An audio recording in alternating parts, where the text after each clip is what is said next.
सिंधुदुर्ग. बघा चंद्र, चंद्र म्हणजे चंद्रपूर, चंद्र म्हणजे चंद्रपूर. नंतर रत्ना, रत्ना म्हणजे रत्नागिरी, रत्ना म्हणजे रत्नागिरी. आणि माळ म्हणजे यवतमाळ, माळ म्हणजे यवतमाळ. म्हणजे गडासी चंद्र रत्नाची माळ. समजलं? किती जिल्हे लक्षात राहते? 5 जिल्हे. समजलं? लक्षात ठेवा. काय सांगितलं? कमी घनत्ववाले जिल्हे 5. बघा गडचिरोली म्हणजे गडाशी, बघा सी म्हणजे सिंधुदुर्ग, चंद्रपूर म्हणजे चंद्र, रत्ना म्हणजे रत्नाची आणि यवतमाळ म्हणजे माळ.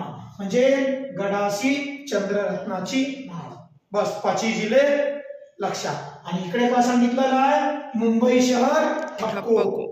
जास्तवाले मुंबई शहर ठपको आणि कमीवाले गडासी चंद्र रत्नाची माळ.